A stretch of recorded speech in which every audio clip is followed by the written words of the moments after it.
day shall this song be sung in the land of Judah. We have a strong city, salvation will be placed for walls and bulwarks.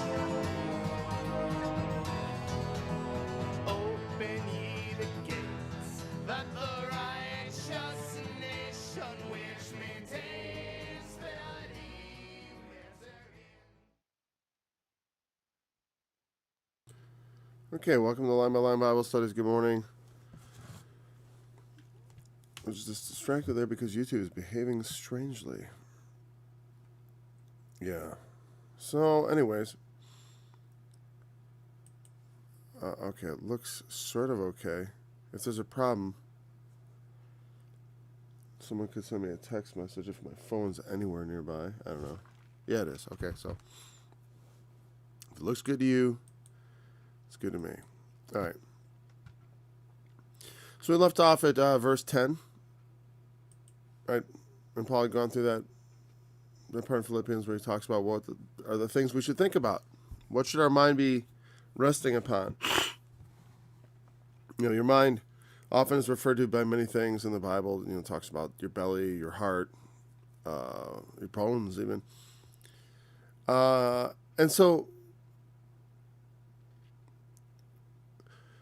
the a lot of, like I was going to say, that like Jesus said, out of the heart proceed fornication, murder, all sorts of iniquity, all manner of wickedness. So what we set our heart on is important. It will move our external being towards those things. So, you know, whatsoever things are good, whatsoever things are honest, whatsoever things are just, whatsoever things are true, whatsoever things are lovely, whatsoever things are... now I get confused with all the lists. Well, I got it right here. Whatsoever things are true, whatsoever things are honest, whatsoever things are just, whatsoever things are lovely, whatsoever things are of a good report, whatsoever things are pure. That's what I missed over. If there be any virtue, if there be any praise, think on these things. And he said, the things you've learned of me and seen in me, these good things, as much as you've seen them in me, do of them. Seen, learned, heard, we went over all that. And then he says, but I rejoiced in the Lord greatly, that now at least your care of me hath flourished again. Wherein you were also careful, but you lacked opportunity. Not that I speak in respect of want, for I have learned in whatsoever state I am, therewith to be content. Well, I know both how to be abased and I know how to abound. Everywhere and in all things I am instructed both to be full and to be hungry, both to abound and to suffer need. I can do all things through Christ, which strengtheneth me. Notwithstanding, ye have done well that ye did communicate with my affliction. So, what he's saying is, you know, he rejoiced in the Lord. He's talking about the way they're supportive of him. You know, he's imprisoned, and their care of me has flourished again. I wonder what those words are. It almost makes me think of blossomed, like it's come up, like, because it's easy to take, you know, at least for me, whenever I talk about things like money or support, I always feel like I got in the back of my mind somewhere this thought of, does what I'm saying sound like a subtle manipulation to get people to do things like that? You know what I mean? Because you can be so, you know, because of things like reverse psychology, sometimes you can be so, I don't need anything, that you make people, and so far I'm pretty successful at this, even as I say that, successful at not provoking people to do something I'm not trying to tell them to do. You know what I mean? Especially if they themselves, you know, there's a lot of times it's like I'll see on YouTube, just not just ministries, just people having talk shows, right? We're supported by you listeners, blah, blah, blah, blah. And they're talking about video games or whatever. I mean, whatever. I just pulled that out of my hat because I don't actually, I've seen stuff like that. It would have shown to me, but I'm not really big into watching games about, videos about video games or anything like that. But I'm just saying that they're talking about just stuff that's not very important. But we're supported by your donations and tips and stuff, kind of stuff. They might be talking about culture. They might be talking about politics. They have their own little, and they're talking about politics. And they're listener supported. They're commentators, And they're not shy about it at all. And that's fine. But, a lot of them do quite well. And my perspective has always been like, it'd be one thing if I couldn't support myself. But I could do this, or maybe more. Like if I couldn't support myself, but I could do this, and I only did this, and I did it with a lot of energy and a lot of attention and frequency, then it would be justifiable. A workman is worthy of his hire. And also sometimes there is need. Paul said he's not talking about in terms of need, though. And like I said, when I read it, I don't think he's trying to be manipulative at all, but he's praising them for having looked after him. Your care for me. He often uses very. He dances around. He wouldn't say like though he not all the time, but sometimes he avoids talking about it directly. Say your care of me has flourished again. Which is, leaves you somewhat wondering, like, well, what exactly is he talking about? Your care, phroneo, thought. Care is kind of thoughts. Phroneo, flourish, revive.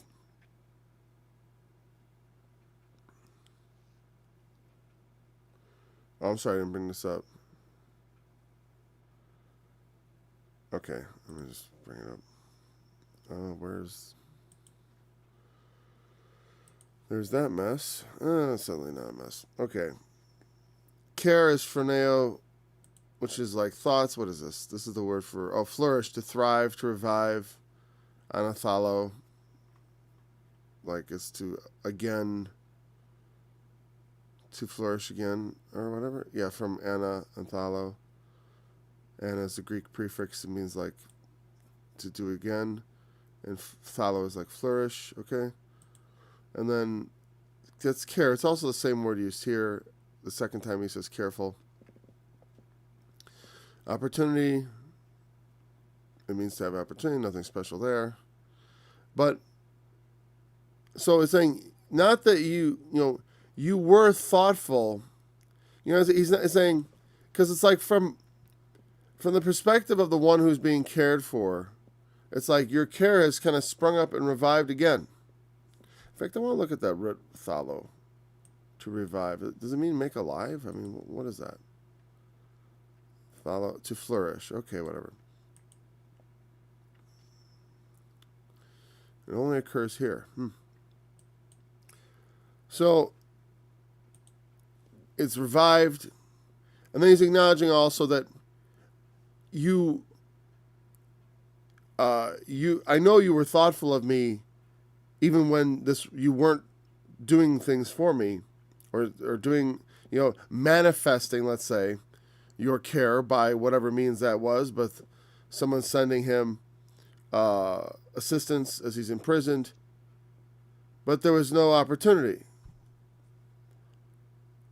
They hadn't had an opportunity, or so they were hindered by some other factors, whatever. And he's saying, I'm not speaking in respect of want. And want here is not like either of the words we encountered the other day when we talked about wants and needs and prayer. It's a different word. It means, in respect of wants. I don't remember the exact words we when we talked about prayer. One was, they're both sort of prayer in two slightly different supplication and prayer, right? This is hysteresis, need or want. Like in Mark 12, it talks about the widow who cast in her mites. And they said, they have cast in of all their abundance, but she out of her want did cast in all, which is another Bible translations translated poverty. I'm sorry I didn't bring you along for the ride. Hysteresis, there you go. See, there's the Mark 12 reference. I didn't know that off the top of my head. I just saw it was there used. There's a very useful tool here on the right, the Englishman's Concordance. It lets you know, like, like for example, I wonder if you just, I don't know if you get to search it like this. But if you had the number, let's see. Strong search, look at that. You can just do like a strong search. I just clicked on the Strongs up here. I could go like, hell. And then I could get the words, right? And this is like a detour, but Tartaru, Gehenna, Hades. There's all the different words in just the New Testament that are translated hell. That's the fire part, hellfire. The fire of hell. That word means, what is that?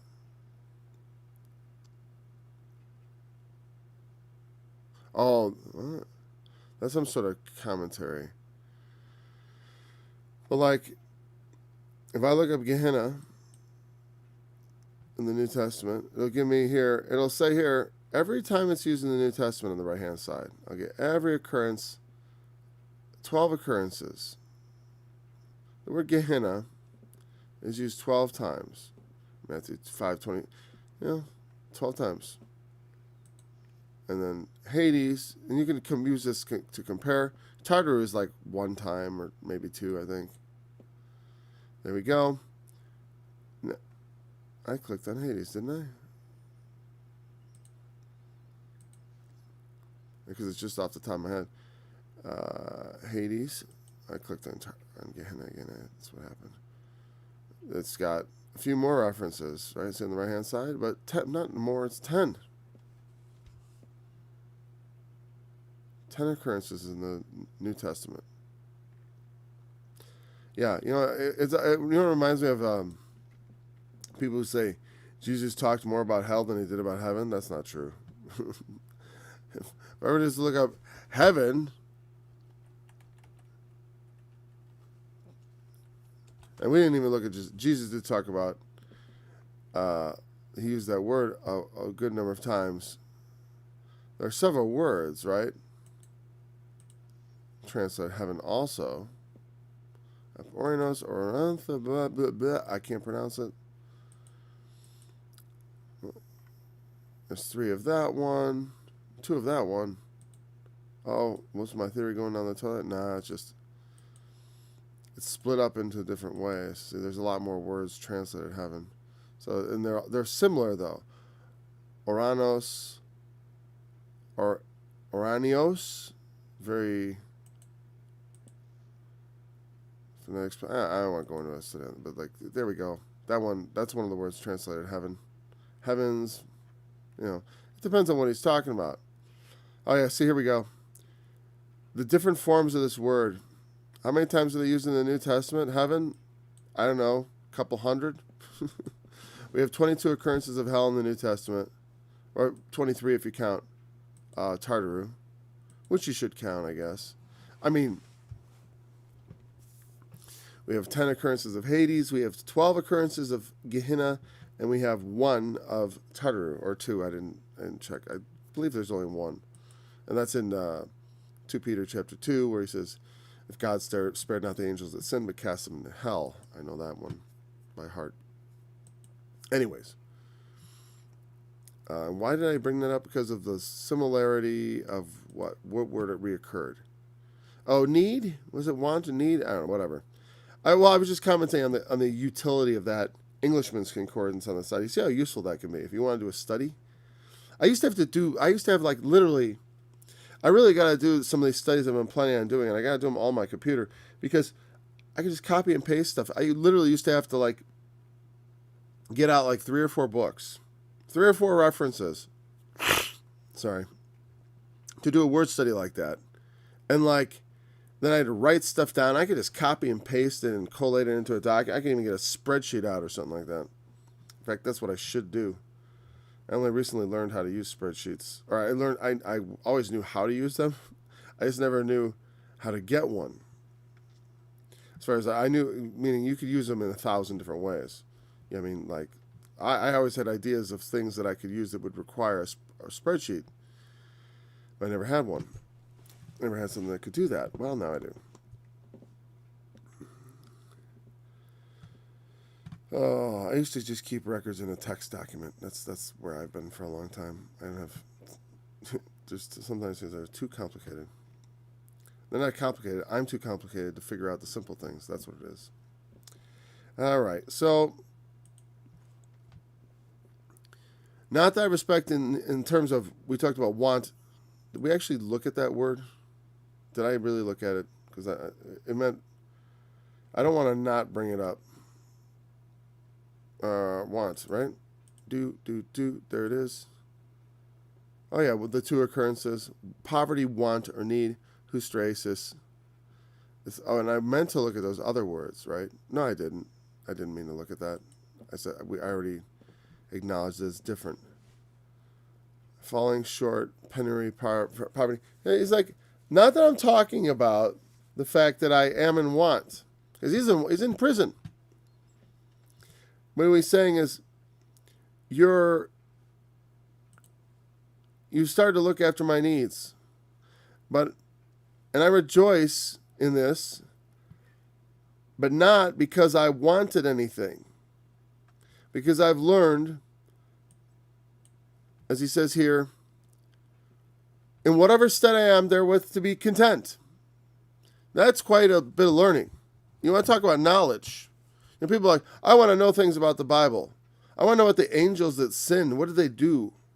I want to know what Satan's up to. I want to know what's going on in heaven right now. You know what I mean? I want to figure out when the apocalypse is coming. That's what I want to know. That's not very useful information, by the way. It's not very useful information. Knowing when the apocalypse is coming would not help you one bit. It might motivate you if it was near, but if it was far, it would probably throw you off real bad. 50 years? Well, I mean, look at it. People only have, like me, I'm 46. At most, I have like 70 years ahead of me, right? And that's crazy long life. That's like living almost to 120. I'd be 116 in 70 years, right? Most likely I don't have quite that much time, but who knows, right? With technology and trying to live healthy and clean, perhaps I could live so long, right? And then comes the apocalypse, right? But, that seems kind of far off. And that's why people live their, they live their lives a certain way. Like, it took me a long time to realize, it's like, I've seen people I love grow old now at 46. When you're a kid, there are just old people and older people, right? And you never really see anybody get old. Your grandparents just are old. You know what I mean? The first people you get to see get old are your parents, usually. You might see grandparents get old if they were particularly young, but you might not notice it because kids don't notice that kind of stuff. But when you become an adult, you start noticing. I started noticing people I know who they get old. You see yourself getting up there. Like at 46, I started saying I'm definitely feeling my age. In your 40s, you start to feel it. In my 30s, I didn't really feel it. I had injuries and stuff, but I didn't feel my age and see it. I didn't look in the mirror and say yep, you're getting old. You're getting old. And not particularly old, but whatever. But you can see the beginnings of you see the the pages beginning to yellow around the edges, right? And so I look at other people I've known for a long time and getting really old. starting to lose some of their physical abilities and stuff. And I'm like, that, if 20 years ago, I think if they'd known, they might have done something to prevent it. Or maybe not. You know what I mean? The point is, we're going, like either if the tribulation was coming next year, how would you prepare? What exactly would you do? Buy a bunch of canned food? Or like I've said this, I think this is an option. Start working out. You know what I mean? Because God knows what you're going to face. You know what I mean? I definitely want to have a body that's ready to face it. That's one thing that I decided to add to my life, was trying to work out every single day, at least, every weekday, and being active all the time, so that, at least a regular thing to be in shape, because it's one thing I can certainly do that doesn't really cost anything. It's, it doesn't actually, I don't need money to do it. I don't have to sacrifice. I have to make a little time for it, obviously. But it's easy to cut out worthless things from our life usually. There's usually something in our life we could eliminate. You know what I mean? To make room for important things, or things we think are valuable or important, right? Make room for it. So make room for it, and then do it. And there are things I would like preparation type stuff, not just for tribulation, but for any, just for being wise. We have power outages almost every winter, and I'm in an isolated area, and I'd like a generator that could produce enough power for my house and the heating and stuff like that. So I think about that, right? But it's not a priority, and it's not as important as maybe being physically ready to face the cold. You know what I mean? Because the thing is, in life, you're going to have ups and downs. You're going to have, as he said in the beginning, it is given you on the behalf of Christ not only to believe on him, not just to have faith, but to also suffer for his sake. It is given to us to suffer. So that's what he says. I've learned something. In whatever state I'm in, to be content. I don't have that ability. I haven't learned that. I'm not always content. There are times when I feel very discontent. You know what I mean? And I'd like to be content, but I haven't learned. And it's just something that, just be content. Yeah, go ahead, just be content, sure. You know what I mean? This is something that he learned of God, of the Holy Spirit, the power. You know what I mean? It's like, these are the things I craved. We want to have real learning. They say the peace of God which passes understanding. They'll say sometimes you can't teach that about certain skills, like somebody do something, like you can't teach someone to do that. They just are able to do it. And same thing with this. It's like, how do you teach it? Well, I can tell you some of the things you should be mindful of, or I think are useful to be mindful of, at least someone who's trying to. I'll tell you what. I am not content in every state. And you could say this, and when I say that, it's not like I'm covered with discontentedness. You know what I mean? It's not either all or nothing. I'm not as content as I would like to be. On some level, because you could say, here's the thing. It's like, when Jesus talked about anger and murder, right? Whoever's angry with his brother is in danger of the judgment, right? And obviously murder is also a very bad thing. So being completely discontent, on a certain level is like a murderous level of discontentedness, like where you're grumbling against God. I'm not that discontent. I don't grumble against the Lord. I'm content. When it comes to my relationship with God, I'm content. When it comes to my feelings, I often feel not so content. And so I'm down more to the, I'm not angry with God or anything when I'm discontent, but I'm just sort of maybe agitated. I'm more difficult to get along with for people in my life. I can be, in a bad mood. I could be, all those things maybe at the lower end of the scale, but not anywhere what I would consider perfection. Which contentedness to me is going to be, because there's a man could content himself with his wife, and it means in terms of he never goes out and seeks to be with another woman. But if he's looking at other women, there's a level on which he's not content. And he should content himself perfectly with one woman. That's what every husband's goal should be, to content himself perfectly. That's what I commit to be with my wife, is I'm going to content myself only with her. And that is a beautiful thing.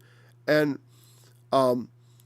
so in all things we want to be content, and we want to be content inwardly, not just outwardly content. So I will say that I am outwardly content with a lot of circumstances that I maybe that frustrate me, right? I think more in terms of frustration. At this point in my life, the frustrations of life are more troublesome to me than things that used to bug me in the past. I feel more content in many areas of my life than I used to be. So I have learned somewhat. And I learned that I ought to be content in whatever state I'm in. But I haven't learned to be content in every state I am in. And Paul being imprisoned, he has to accept most of this. So this is an internal battle, because you lose a lot of the choice. You know what I mean? Like a lot of times people have a choice of how to content themselves. You know what I mean? You can content yourself or you could drink. You can content yourself or you could do drugs. I'm upset. I got to use some sort of substance to alter my mood so I can feel better. You know what I mean? And people do. It's very common. It's very common.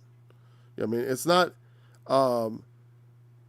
people for all, sometimes people have like a major problem where it's like day to day they're drinking and they're doing drugs. I used to have that problem. I used to be on drugs all day. All day. But then it's like, but maybe just a night. But still, I'm needing something to help me be content. And I don't like that. I want to be content just in whatever state I'm in without resort to things that are destructive to me. Because I believe those things are destructive. I mean, I know they are. They are they're a temporary solution to an ongoing problem. It's like, it works while the thing works, but it also works something else. It's like when we used to have electronics devices, right? Like TVs and stuff. Old TVs, for some reason, when they start to malfunction, you could hit them and it would fix it. I don't know why. I don't know. I remember there's probably a video on why that worked. There was something going on. But in the long term, hitting your television probably is not going to. I remember guys banging on it. After a while, you go bang, bang. I used to have a car too that had like a ignition, right? And it started off. It just wouldn't. No result. And I didn't know anything about cars at the time, and now I don't know exactly what I would have done. It was obviously some sort of wiring thing, because I used to hit the steering wheel and turn the key at the same time, and it would start. But eventually it wouldn't. Eventually hitting it did not help. Whatever I was jostling into position got so out of, it got harder and harder. I remember I'd sit there and whack, whack, whack, whack, more. And that's why a lot of these temporary solutions is because they're not effectual, and they don't fix anything except they get you to, I can drive today and go home, But the problem, whatever problem was there, is still there, and actually is maybe being made a little worse by the addition of this other thing in my life. The addition of hitting the steering wheel or drugs or alcohol. It's not making it better.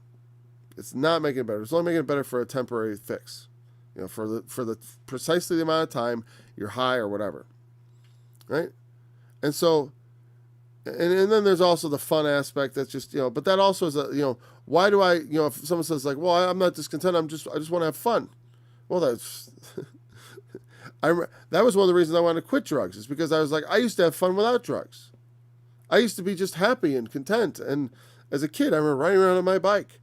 I don't know why I always used to talk about that. I remember riding on my bike and I was totally sober. I had no drugs, no smoking, It was really good to be free of that again, and I loved going out and being sober and being able to enjoy life as it is. I like that part of life. The parts where I was like doing things, the other things, it was like it always kind of soured everything. And it does. Those things will sour your experience. Like you can have, and I rejoice in the Lord that He showed me both submersion in things like that, and He showed me, having it be a little bit of your life, but the best life, and I've experienced all of it, is when we're free from it. free from discontent. Because, man, if you can be content in whatever state you're in, that's power, man. That is power. Because it gives you the ability to think clearly in situations. To, you know what I mean? Like, to be content no matter what state you're in. No matter what. He's imprisoned. If I was in prison, I think I'd be freaking out. It would be really hard for me to especially, it depends on the reason too also, right? Especially if it was for the Lord, I think it would be helpful. Like if it was because of my own stupidity or my own deeds or misdeeds, it would be anguish. Right? And it definitely helps, to know like I'm in prison for God. That would help. Right? If I'm in prison for my misdeeds, it's like, well, I have to reconcile myself to that fate, but it would put me in anguish because I'd be like, I've done this to myself. I did this to myself. I did this. As if the Lord does it, and the Lord does do it because He is justice. They said of the state that He beareth not the sword in vain. Meaning that the state has the power to do things. And is, in many ways, the servant of God. Not always. I can find... But in as much, I can find all kinds of examples in the Old Testament where the state is not into the service of God. But whenever they uphold righteousness, they are. Like just in the upholding of right things, of justice, of true justice, they are the agents of the Lord. And they bring the Lord's justice to many evildoers. But because it's a human institution, often there's injustice, right? Then often it doesn't work out the way it should work out. But in as much as they do right, they are. And so it would be helpful to know that the Lord is in whatever you're doing, but He's in everything. It's like the thief on the cross, he turned to the other one and says, what, don't you fear God? This man has done nothing, but we deserve to be here. He had learned contentment right there on the cross, which is it is good to come to realization at some point before the judgment, to come to the realization, to humble yourself before God. Come to the realization, it's like, I kind of deserve all this. I don't deserve better. Why do I think I deserve better? Because people think, like, I don't deserve all this. They'll look at someone suffering and they'll say, they don't deserve that. And it's not to say they did something in particular that made that necessary. You know what I mean? But nobody ever looks at the opposite where it says, what in particular did you do that made your abundance? He said, I've learned to be in want and to abound. Right? That was both to be abased. I know how to be abased and how to be abound. What is it in particular? Like right now, I'm abounding in my life. You know what I mean? I'm abounding. Maybe not in every respect. And a person who is wealthy might look at my life and say, like, well, not in my mind, not according to the way I look at the world. You're not abounding.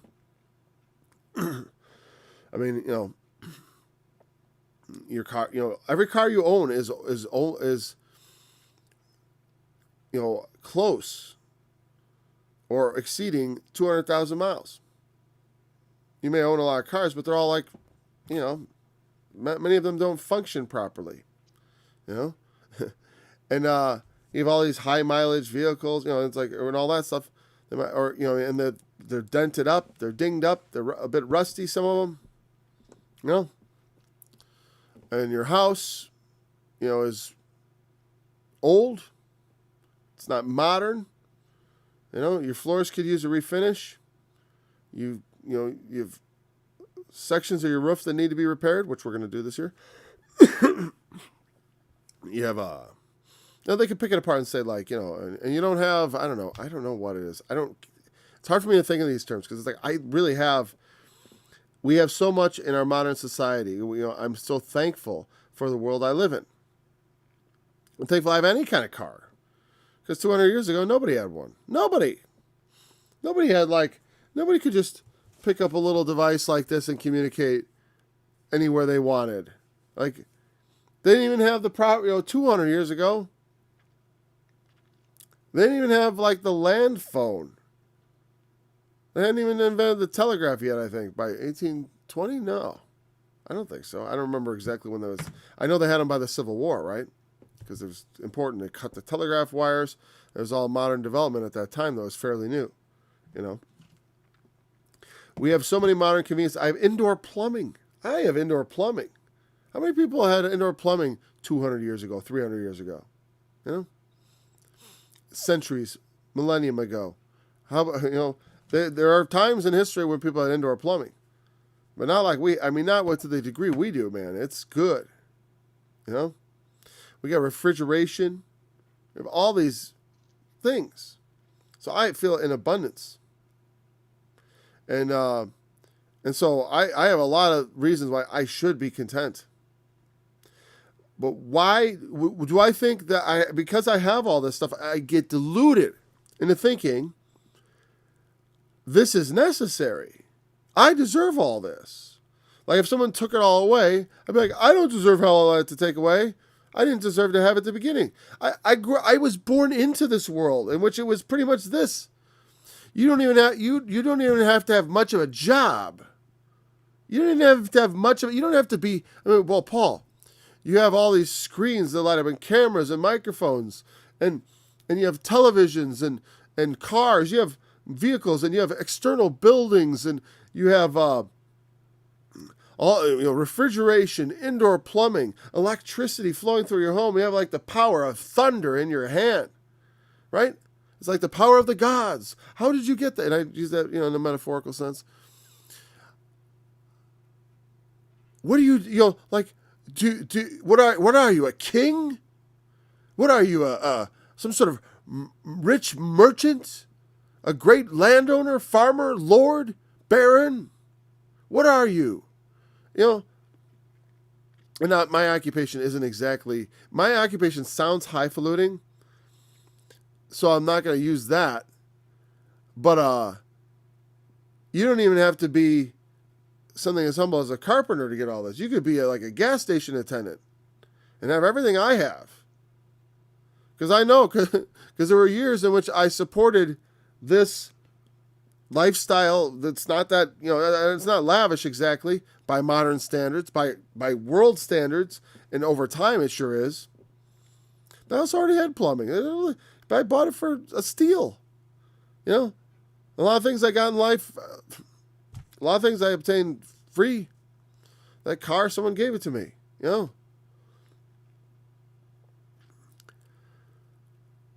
But you could have a similar lifestyle on a lowly, grocery store bagger's salary. At least by today, the minimum wage today. Not when I was a kid. When I was a kid, grocery store baggers. It was like $3 something an hour. When I was bagging groceries, it started off. Effectively after they took out the union. I think it was a little more than that. It was like, but the union dues and stuff. By the time all was said and done, and the taxes taken out, the FICA, it was $3 something. Because I knew exactly how much I was making every hour. But I was there for several hours. 4 hours here, 4 hours there. 20 hours a week.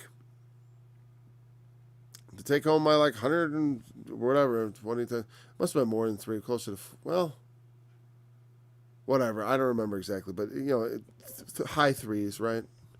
There were graduated raises. I remember getting them.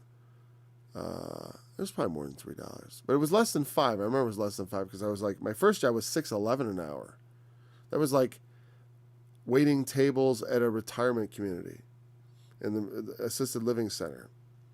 My very first job, and I waited tables at a little, it was like 20 tables, and it was like they didn't even get. It was just like, okay, Ruth, your card says you get the split pea soup. And the meals were kind of set. It wasn't like, what can I take for your order? Oh, I'll have the sirloin and the baked potato, and I'll have the quesadillas, and it wasn't that complicated.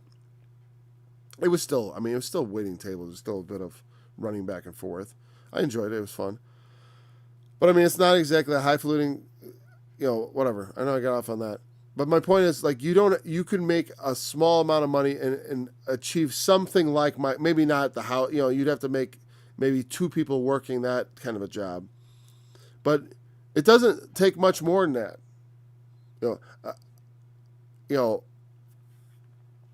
You could do a very lowly occupation and still obtain so many things in this world, and we're still unhappy. And we think if it's all taken away, we don't deserve that.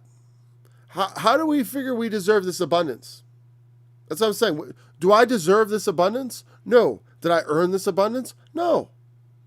Because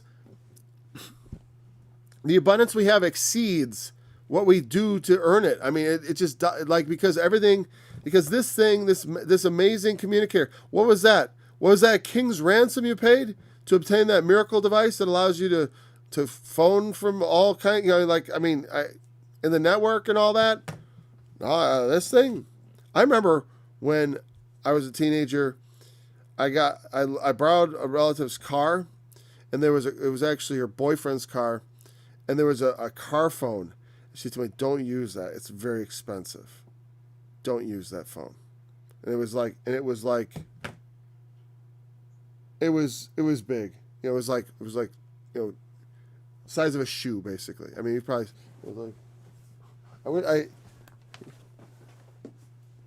like here we go. Here's a shoe. It was like, hello, and it was bigger than a normal phone. With a antenna sticking out of it. Expensive. They were. This was $15 and then $30 a month for unlimited calls. I guess it's $30 a month to call as much as you want. Anywhere. Remember, when I grew up, it was like long distance was like an extra charge. What I'm saying is like we've become imperceptibly richer without realizing it. You know what I mean? Like the computers people carry around in their pockets are more powerful than the ones I got for Christmas that cost 3 times as much. I mean, it was a little crummy computer, but I mean, you get so much more out of it. So how are we to learn how to be abased and how to abound in the midst of all this abundance? It's funny, as I knew I was coming to this passion, I thought, oftentimes I think like, oh Lord, I have suffered, financially. I've struggled. I've been in poverty, in technical sense because of the family I have. It's like you understand, if you have 8 kids and you make $75,000 a year, you're in poverty. And I've never made that. One year I did make that years ago, but I make less than that. Okay, I make less than that, significantly less than that. And there were some years where I made disastrously less than that. There were years when I was like surviving. Just a couple of years where it was like where I lost my business, and I'm like, okay, I was only able to scrape together $15,000 this year to survive. And that was rough. I had to depend on other people. I didn't like it.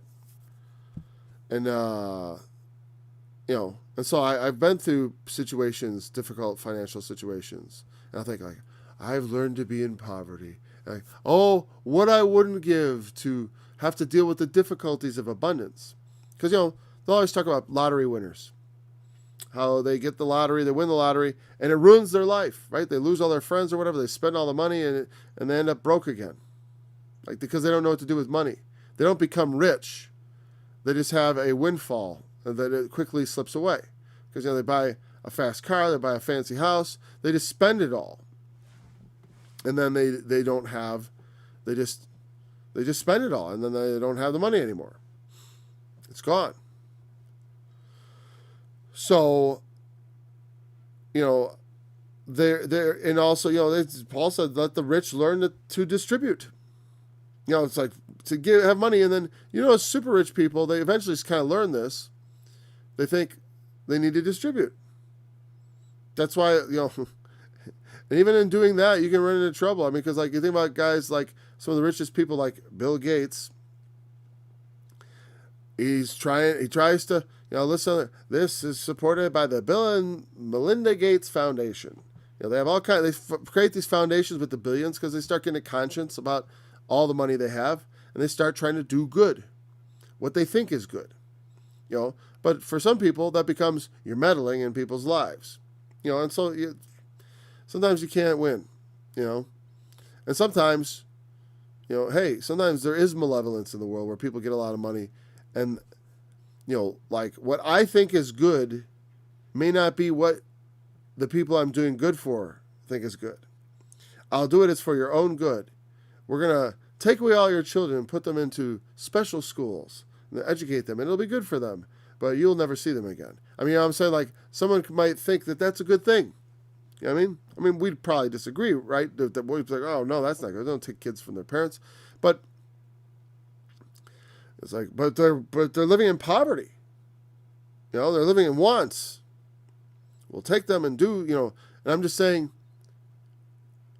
there's a whole other problem of what to do when you have abundance. But the truth is, though I don't have an abundance of cash, there have been times when I was more abundant than others, and I didn't see any ability in me to be able to figure out how to turn that into wealth, and I know how it's supposed to be done. But it's just, there's different opinions on that. Some people, wealth is more money, or is wealth stuff. Some stuff is just junk. You know what I mean? But there is some stuff that is like you can build.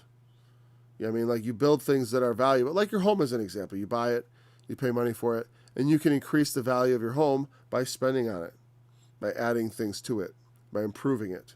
You can do an addition, you can do some sort of improvement, and so they can be improved. So you can cause your wealth to be profitable in that way, but also in the terms of in the heavenly to distribute it to those who need it more, to those who have nothing. There's always those who are in want. The poor you have with you always, Jesus said. We have the poor. There's always the poor, and there's always people in need and want. But we think only of our need. But in spite of not being financially overwhelmed with cash and having dealt with what we call in the West poverty, which is even my poverty in another nation was still like, it's like, dude, there was every mechanism around you to help you. My family didn't suffer. Only I suffered the mental anguish of how am I going to deal with this. They didn't suffer much. I mean, they didn't suffer. My kids are always content. They just are. I don't know, it's funny. It's not right on top. I have a drawer there, and I was like, I get Christmas lists where kids write, "What do you want for Christmas, Johnny?" And I don't have a son, Johnny, but pencils, paper, markers, candy. When I was a kid, it was like 16 different video games, all these toys. I mean, I was a greedy kid. I was like, my Santa Claus list was like very specific, a lot of these things, and I think it was expensive. My kids think of it in terms of like they have very simple needs or wants, whatever you want to call it. And that warms my heart. It's heartwarming that they're not covetous after all these things. There's so many things. There's got to be. Are there fewer things around that the kids want? Or is it just, like I said, the world around them is filled with things now that used to cost that are basically free? I mean, kids still play games, but they're free and they have little advertisements on them or something. It's like there's not, it's not the same. But in a sense, they've now they have for nothing which I used to save up for. I used to save up my money to get asteroids, but now they get it for nothing. So let's say, how do we figure on we deserve this abundance?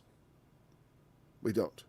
And if we lose, do we deserve it? If we have nothing, not per se. It's a neutral thing. We deserve whatever neutral that would be, like death. That's pretty neutral. So, whether we're experiencing want or abundance is not there's either one could be looked at as unjust in a sense. You know what I mean? It is not particularly right that I have all this abundance, and it is not particularly right that someone else is suffering all these needs. Right? Neither one is justified by the person who's experiencing it. My life does not justify the abundance I am enjoying. And some person who's suffering, their life doesn't justify necessarily the things they're suffering. But it's not a question of those things being justified. Because the wages of sin is death. The end of our lives is death. God has ordained the fitting end for us is that we should die.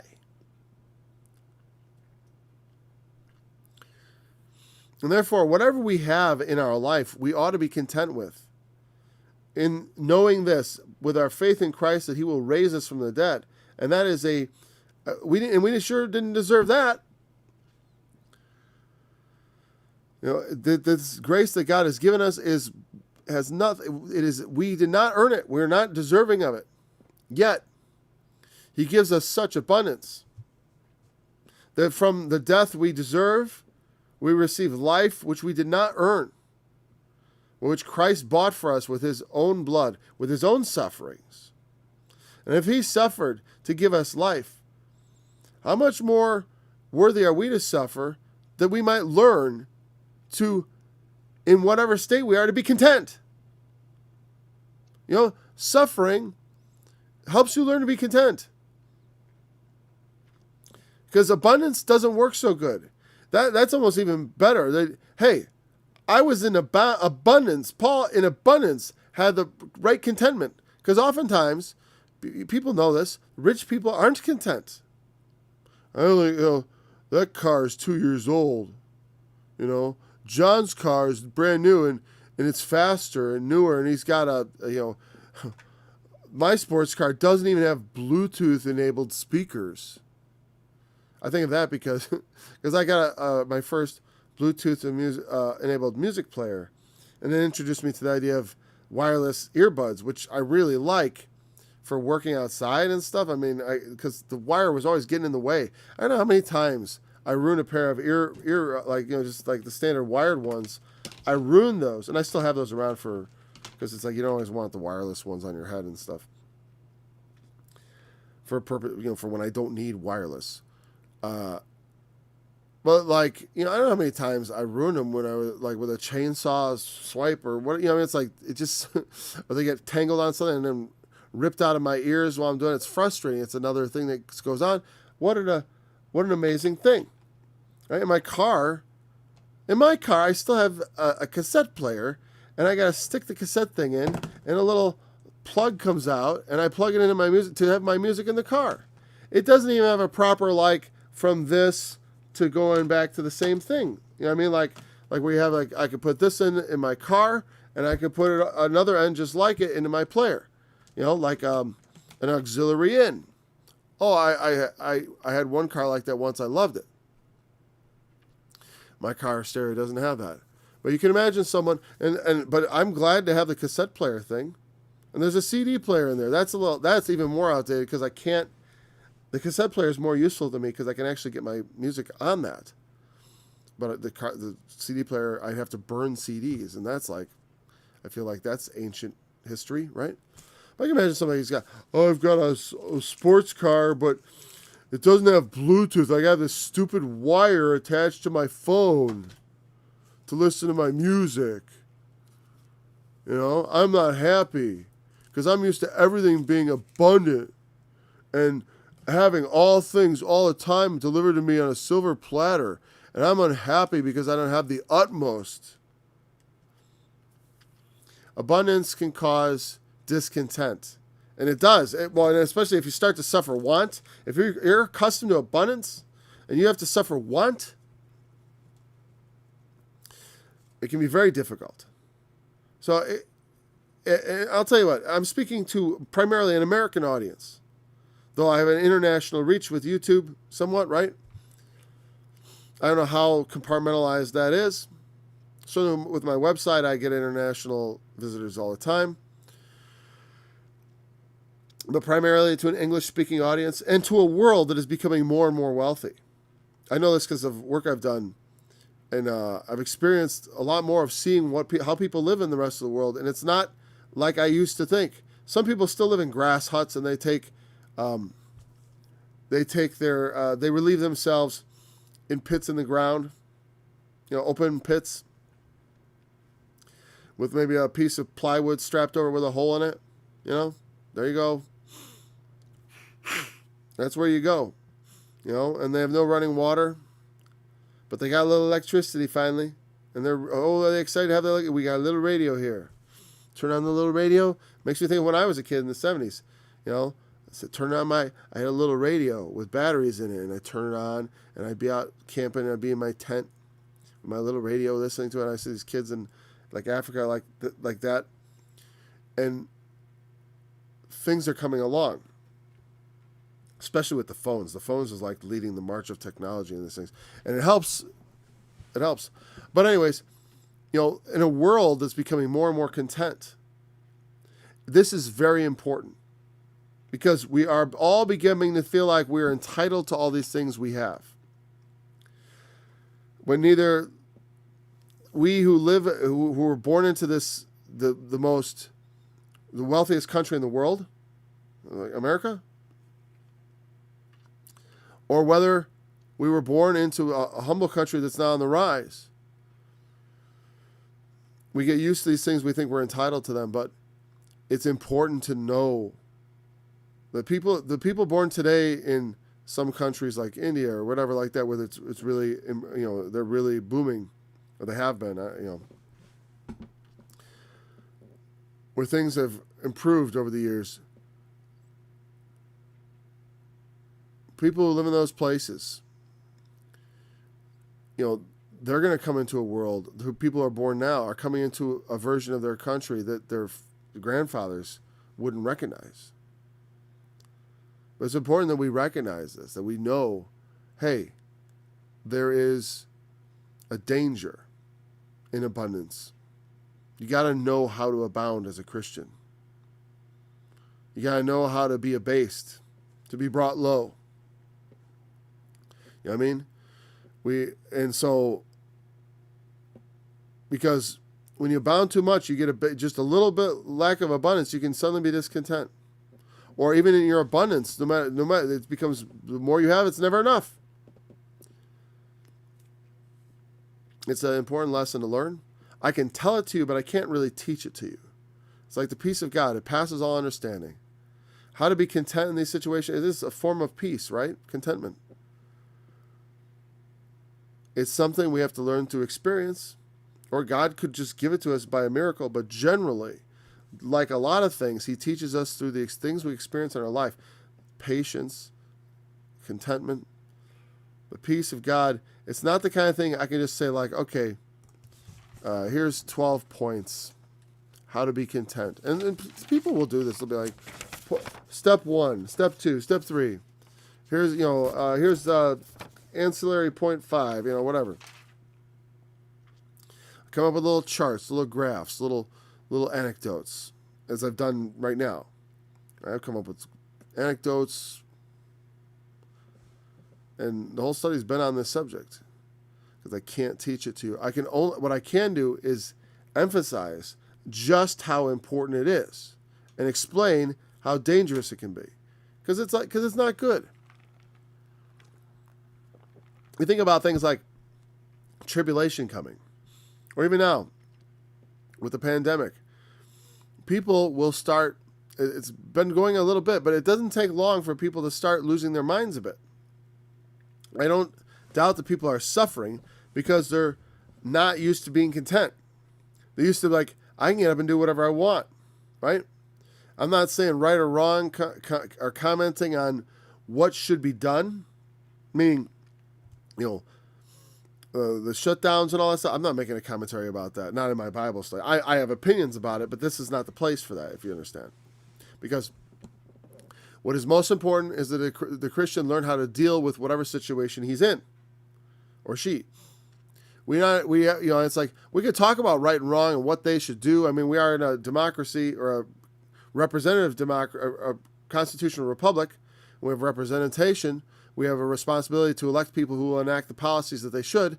And the people who are enacting policy right now, we got to take a close look at what they're doing to decide if what they're doing was right and do we keep them in office. Because if they weren't doing what's right, we should throw them out. They're not governing well. You know what I mean? And replace them with people who will govern right. Or just replace them because they deserve to be punished. That's always a good reason to vote someone out of office. Punish them. You know, I always think a lot of them deserve to be punished. A lot of them deserve to be punished for all kinds of things and to be thrown out of office. I always have the opinion, throw them all out just about. I mean, there's very few people in politics I think like, yeah, keep them. So, without commenting on, should everything open up tomorrow? Or what should be? What should be? I don't know. I don't know if anyone really knows. I know what I'd like to do. You know what I mean? Yeah, I'd like to see things open up. And a lot of people would like to see it and all that. But some people, it's like it's going to play on them. There's suffering in it. I don't make fun of or any way disparage their actual suffering, because when you don't know how to be content, you will suffer. I've suffered. My suffering was, a lot of suffering I've done is from discontent, internal suffering. You know what I mean? It's like, it's self-inflicted suffering, because it's like, how can I say, there's not a lot of outward suffering. I mean, I've suffered some things, painful experiences physically. You know what I mean? I've experienced pain on that level. But like the kind of heart-rending suffering that some people go through, like they lose a child, it's like I have nothing. I came close to that. I've seen what that neighborhood looks like. I don't like the look of that neighborhood. I don't want to move in there. If you understand, I don't want to have anything like that actually happen to me or to someone I love. But I've been down that road a bit. Got to turn around and not come to not get to the end of the line, when someone actually died. But I've been told your son could die and stuff like that, your child, your baby. I've run into a hospital with a non-breathing child cold in my arms. It's like, that's painful experience. But not as bad as what could end from that, like a dead child. I know people who've had children die. So I've never even, that's painful.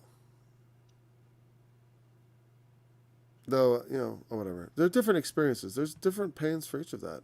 And there's all kinds of things we suffer. But a lot of it's internal. And we got to learn to deal with it.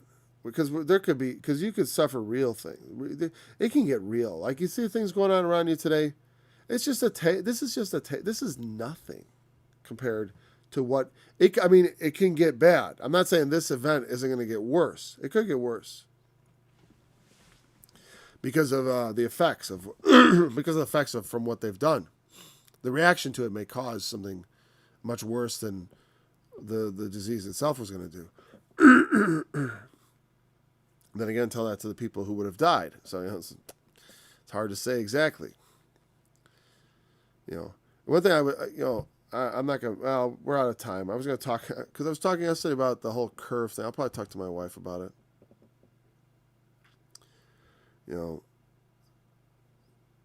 I'll mention it here just because I said it.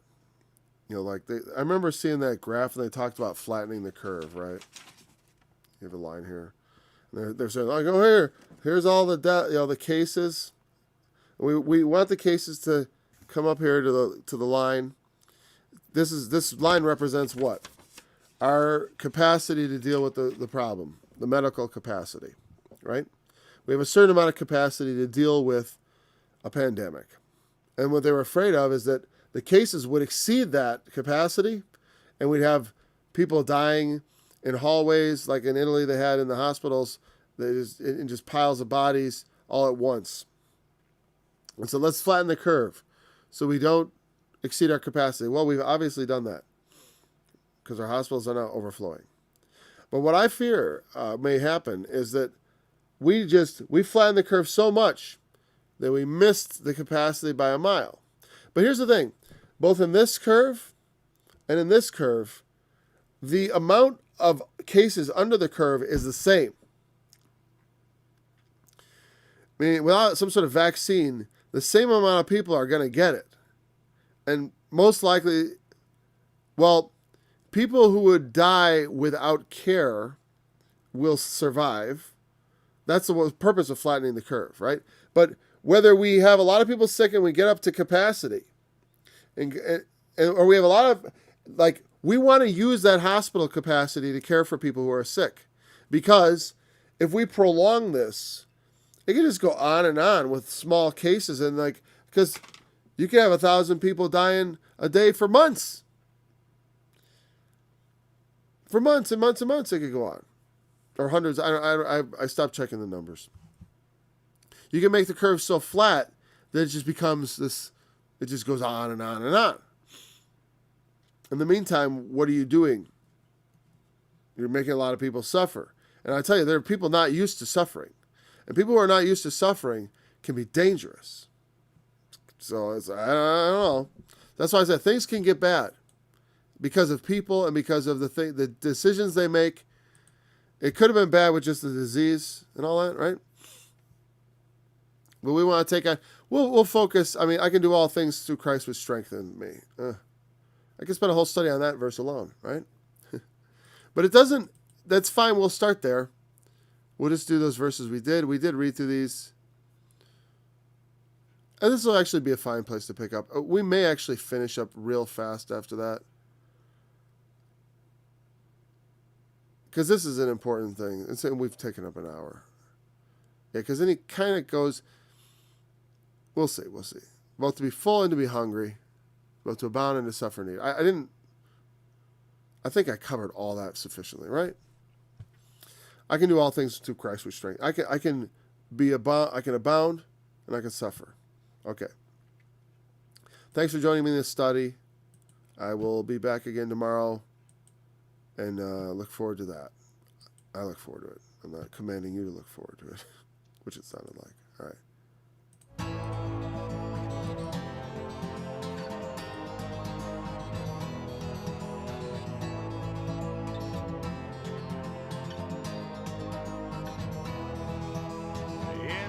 Day shall this song be sung in the land of Judah. We have a strong city.